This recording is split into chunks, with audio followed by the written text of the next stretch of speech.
education. By far, actually we got 485 million by the end of the session. So at the beginning of the session, we took $400 million and just set it in a lockbox. And that lockbox, no one touched it. It was untouchable from day one in the session. And what that did, and this was different than the other two sessions I've been a part of, is it just took that whole discussion off the table. There was no food fight between the teachers' unions and the superintendents and the legislature and the the other parties that have an interest in education, because that $400 million was just there from day one. And that is a direct result of Amendment G that we passed as an electorate the previous election. That allowed us that latitude to open up this kind of box, park the money in there, no fights, no fuss, no muss. Teacher bonuses were included in that, and a 6% increase to the base funding of education. On top of that 400 million, we put another 85 million into different programs and other things. In addition to that, public education got $250 million from the first round of stimulus that came into public ed. This next round, they're going to get about $600 million, which is a huge amount of money. The challenge with that money is that it's one-time money. And so you can't use it to do the things that we wish we could do, which is improve teacher pay, reduce class sizes. Those are ongoing expenses. And so we can't use one-time money to do that, because then we have to pay the bills with next year's taxes. We're committing to future expenses that we don't have revenue for. So the schools are coming back with, I think, very good programs to address learning loss, which is, now they're calling it disrupted learning. From the pandemic, when kids, we have school districts. I don't know if you saw in the Tribune yesterday, there was an article about the number of Fs in school districts in Utah. It's stunning. Almost doubled in some cases. In the Salt Lake School District, there are 1,100 kids that from the beginning of the school year have yet to check in to school. 1,100 kids. So these kids have lost a year. And for those that have had kids in the system, it's tough to get caught up when you lose a year. Please. My son is invited his children who are graduating, or hope to graduate from high school. They're 4,600. Exciting. Let's see, only 60% of them are going to graduate. It's been a huge loss and an incredibly difficult period. You had teachers that were appropriately, I think, concerned about virus and catching viruses, and you had parents that felt both ways, and it was just really tough. But the amazing thing to me is Utah, again, is in better shape than any other state as far as how we've dealt with those issues. And I think we're going to continue to lead the way in catching up the kids that have fallen behind. We'll have about $1 billion to do that. We better do it. The state is working very hard with the local districts. So the local districts will have what amounts to a smorgasbord of options to address learning loss in their particular district, because Tintic is not the same as Ogden, as West Jordan, as Granite, as Box Elder. Every district has its own unique set of circumstances, and so the superintendents have the obligation to figure out what it is that needs to happen in their particular district, and then choose those things, and they'll receive funding to address those learning losses, and that funding can go on for over a period of 3 years. So that's enough time, hopefully, to get those kids back up to speed over a 3-year period without obligating the state and you and I to additional expense that we then have to raise our taxes to cover. So that's the intent of that. In addition to the money going to K through 12 schools in this May 19th special session, that $600 million would be another $500 million going to higher ed. Again, one-time money. And then $1.5 billion coming to the state's general fund. So we'll get to the May 19th thing in one second. Let me just go back to last session. The other critical things I think that happened in the last session is we dealt with the emergency powers issues. And frankly, the governor was fantastic in helping us get to a place where we feel like it's appropriate. I don't think anybody in this room doesn't want the governor to have the power if there's a tornado to say, hey, here's what we're going to do. Boom, boom, boom, boom, boom. You know, we got, you know, the next 5 days, we have to do this, this, and this, and this. I mean, totally appropriate, right? I mean, that's what a governor is supposed to do. They're supposed to be there to provide the triage and the initial response. What happened in this last pandemic, though, is this is something that we had no preparation for. I mean, no one thinks in pandemic terms. And so we had a 30-day declaration of emergency, and that was it. And then you have another 30-day declaration of emergency, and another 30 days, and another 30 days. And what ends up happening in that scenario is that you cut out the legislative body out of that decision-making process, which kind of removes the people from the process. You have administrative agencies making decisions outside of any oversight. And that's not how our system is designed to work. Our system is designed to have checks and balances appropriately. And so we passed legislation that restores a lot of those checks and balances, gives the governor a very wide latitude in that initial phase to just respond. And also local health departments. I mean, if a train is going down the street right here and it has some toxic fumes in there and it tips over, and the health department says, everybody stay in your house, we want them to have that authority. But if it's got toxic fumes and they filter in the air and then they're going to stick around for like 6 months, we want to have some other processes in place to deal with the longer term impacts and to have more dialogue between the branches of government in how to address those longer term things. And so that's what we did. We capped the governor's kind of autonomy at 30 days. And then beyond that, there are some steps that come into place as it goes longer and longer. The governor's sole authority to address things becomes less and less and less, and it goes more into our normal system because, again, that's how we govern. Please, Lisa. So is there a time after the crisis, because if they can come back and address that and say, okay, that was during the pandemic, but now we need to look at what we just passed through, that go through, and then bring it back to the natural state. That's exactly what it is. So there's that initial window of 30 days where the governor can pretty well do what he feels like is appropriate without much oversight, really. After that first 30-day period, the legislature has to approve the next steps. And the governor still has some limited authority, but it shrinks as time goes on. His autonomy to make decisions outside of that normal process. And, you know, and that's an appropriate way to deal with that. And I think Governor Cox was tremendously willing to say, okay, well, let's look at what should happen, how it should happen, and how we can make the system fit what is happening in reality. Please. I think, as you had mentioned before, the legislature doesn't do a real good job of communicating what you're doing, because that whole situation of changing the governor's ability to act in an emergency didn't come across to the public in the right way. It looked like you, as the legislatures were taking over the governor's powers. I think that's how it appeared. That's how it felt, right? That there was a battle over who was going to call the shots. It wasn't the truth, but that's how it appeared. And that's one of my great frustrations. And you know, and I don't know if there's a great answer to it, but just the communication and the getting the right message out. Usually, by the time the message, you know, the headline hits, the legislature's kind of rolling over in bed, waking up, going, "Oh wait, what are we doing now?" I think you need a marketing person. I agree. You really need to have somebody on board to do nothing but write the story.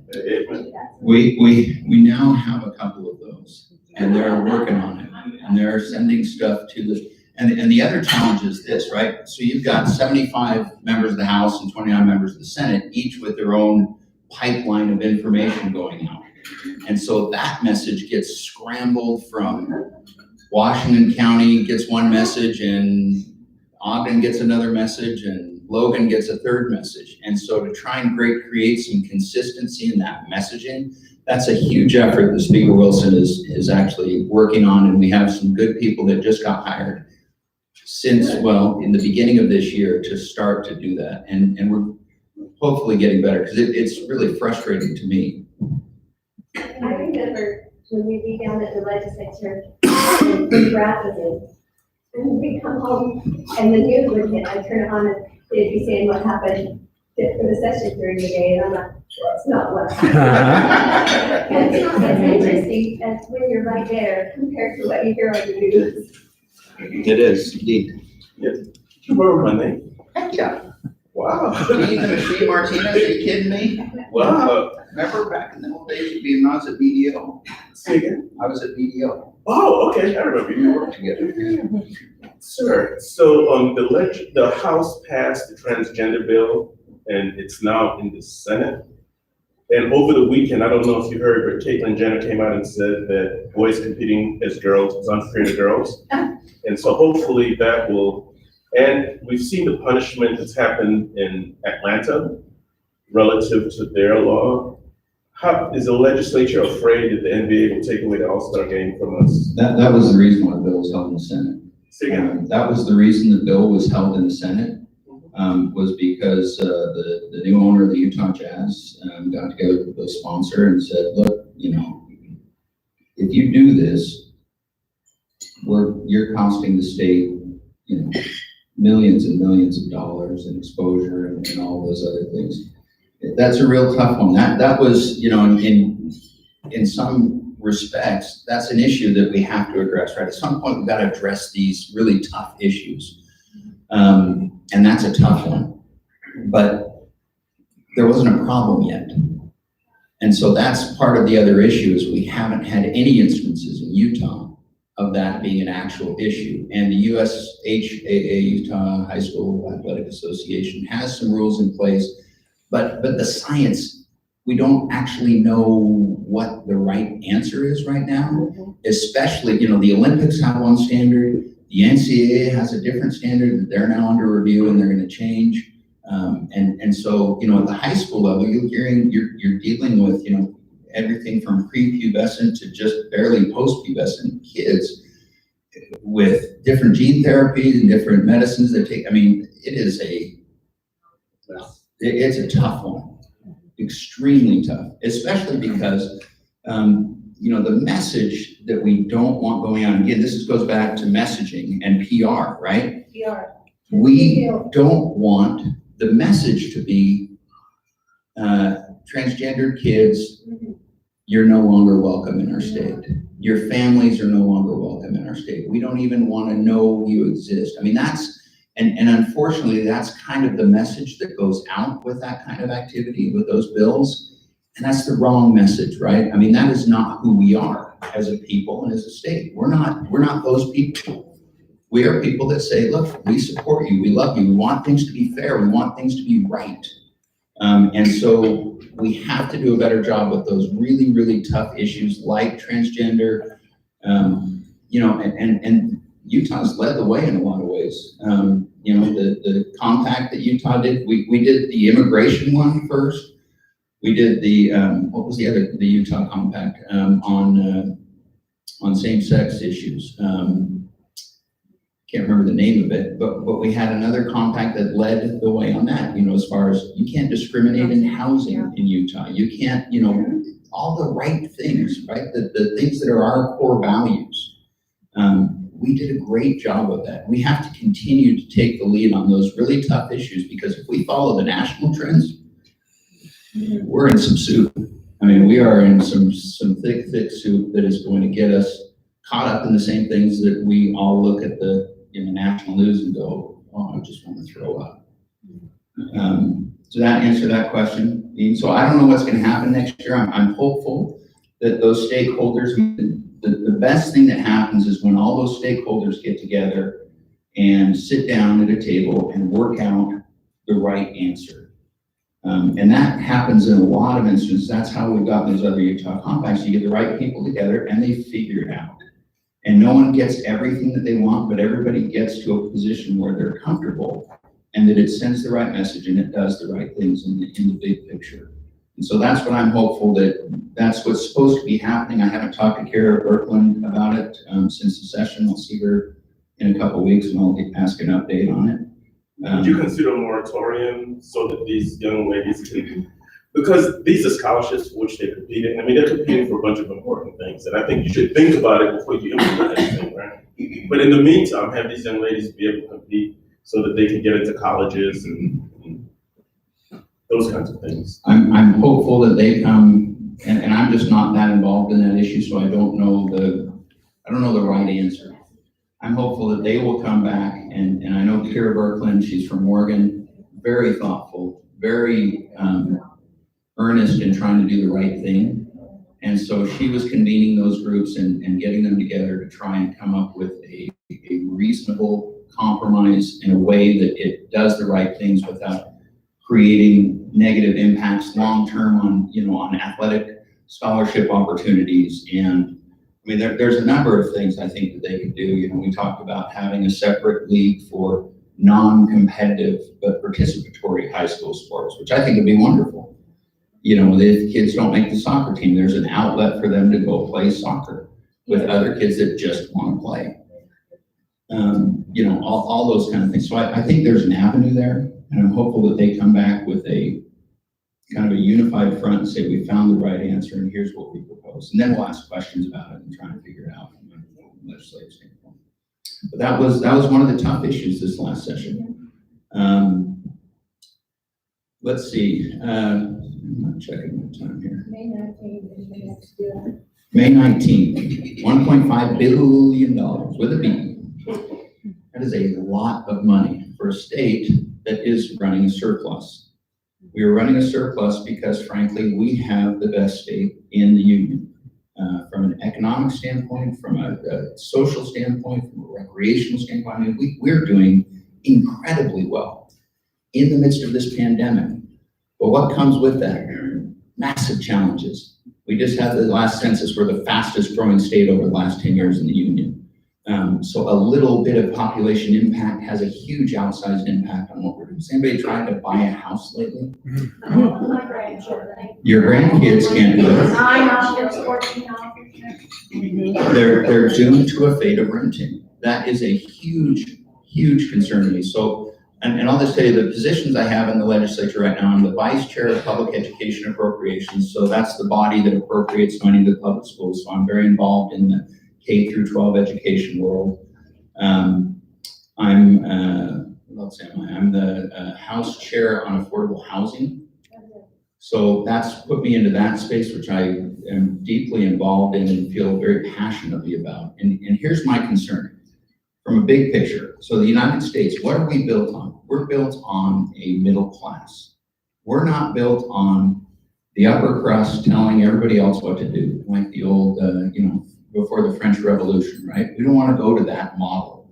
And the way that we've avoided that in large measure is private property ownership through the history of our country. That has created value for the middle class.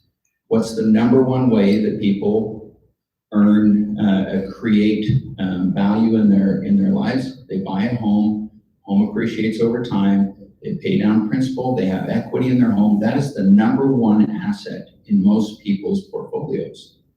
And that's what gives our middle class what it has. What I'm concerned about now is you have a situation now where wages are going up about that rate. House prices are going up about that rate. The gap between what wages are doing and what house prices are doing is growing exponentially and very frighteningly. So what happens? Our grandkids, they rent. Where does that rent money go? It doesn't go to the middle class primarily. Primarily it goes to the upper 1%. And so what we're doing is we're increasing the stratification of our populace. We're shrinking the middle class, enhancing the top 1%, which I think I just read 12 can't remember the statistic, but the top 50 Americans have as much wealth as the bottom 150 million Americans. That's a little scary. That's not going to help us as a country. You look at, just look at history and look at the rest of the world. Venezuela used to have a fabulous economy. What happened?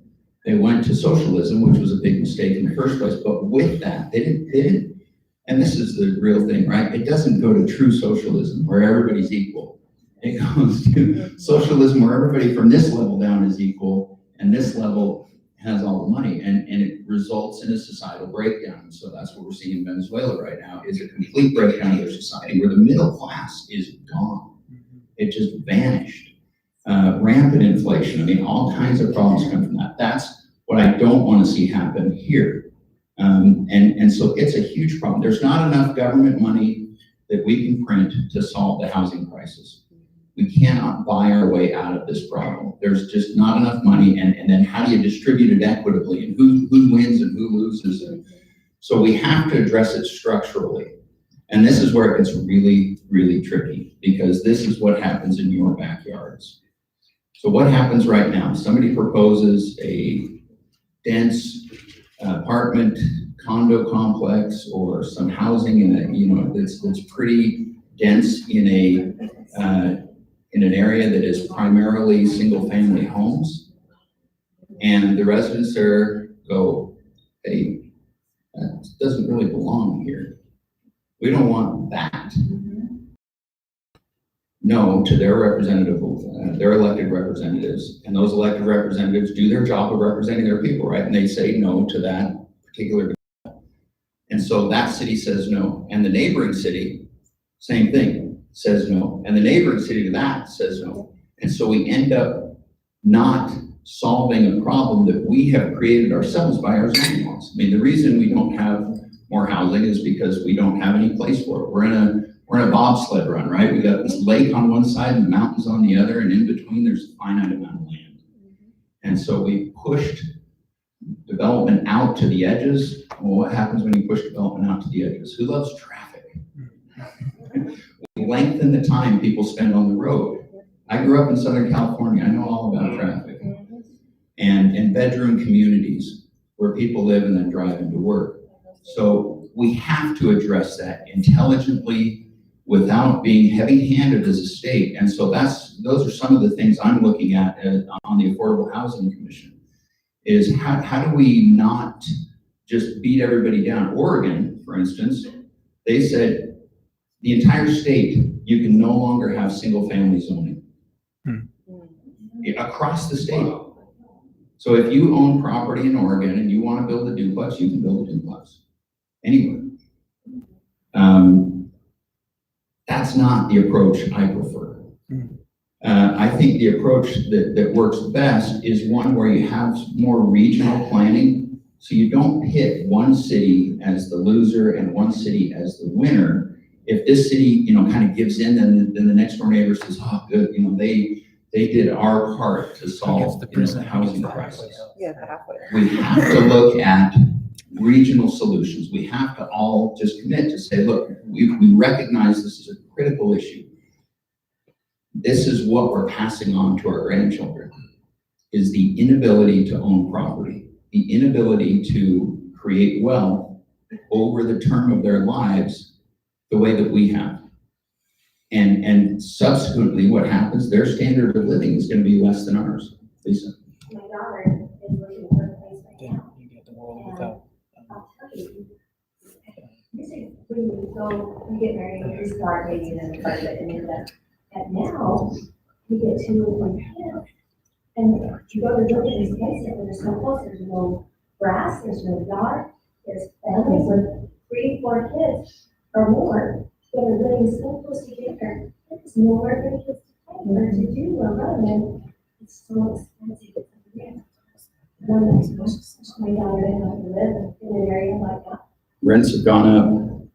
The average value of a home in Utah went from $300,000 last year to $400,000 this year. Let's see, in order, it was young lady in the blue then the young lady in the green, and then the young lady in the red. I like your vote. I understand, but one, maybe the part. Well,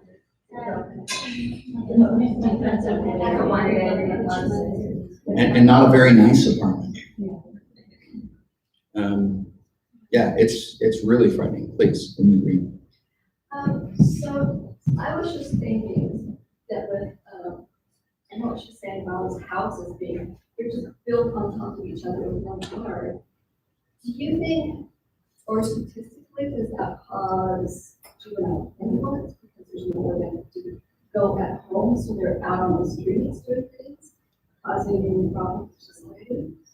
That's really an interesting thought. There's kind of two schools of thought to that, and then I'll come to you. So if you look at the Harvard studies, and they've done long-term longitudinal studies on housing. If a family is a homeowner, their kids are 4 times more likely to graduate from high school, 3 times less likely to be pregnant out of wedlock as a teen, and a whole host of other indicators. Now, whether that's the chicken or the egg, I don't know. No one knows that answer. But you can see the correlation between ownership and kind of that level of advancement and achievement with the ability to raise good kids. So the challenge is in that space to not cluster a bunch of houses and create a project area where you have a lot of low-income people in the same space, and you go to different places in our country and you'll see exactly what happens when we do that. That is a terrible, terrible solution, but that's sort of the natural thing is we want to, out of sight, out of mind, out of sight, out of mind. The best ratio is between 20 and 30% low income mixed with people of the, lower to upper middle class in a neighborhood. And the reason for that, and it's been documented very well in Atlanta in a project that they tore down a bunch of old project apartments. They built a golf course and they put those people back in that community, but in a golf course environment in Atlanta on a, I can't remember the name of the course, but they do PGA Tour events there now, and there's a lot of rich people that live around there mixed in with these lower income folks. The achievement level for these lower income kids is through the roof because they see a different way to live. They learn a different way to live. Their friends have a different life than they do. And so you take away that sort of issue that happens when you congregate too many people of a similar type. They only see one kind of lifestyle. From a socioeconomic standpoint. So that's the challenge. When we talk about low income housing and housing affordability and housing attainability and how we're going to address this housing crisis, we have to look at an intelligent way to do it and not just warehousing people, but providing opportunities for people to have social mobility. Utah is also, and this is something most people don't know, Utah is the #1 state in the nation at upward social mobility. People going from one socioeconomic class. No one does it better than we do. We need to continue that. I was gonna say on building apartments close together, I visited our son 2 years ago, and they don't have the problem with their kids and stuff, with their education, because something they're doing is right. But I can remember something last year or the year before, we were talking about Utah kids being able to get homes and things like that, and they were gonna do something about that because of the cost of housing increasing, but like, my Michelle in Syracuse, they have a house with a little yard and everything, but right behind them on Antelope Drive, below the busier streets, they are building like a great big giant four-story and 4 different places right behind them, right off of Antelope Drive, right on Antelope Drive. And so they were going to find some land out here in West Haven, And they can't even get the really concrete down on how much they can pay for that, or how much they have to pay for it, because things are going up so fast. And the realtor told me, well, whereas last year your house was 300,000, by the time you get things settled, you're gonna be able to get 500,000.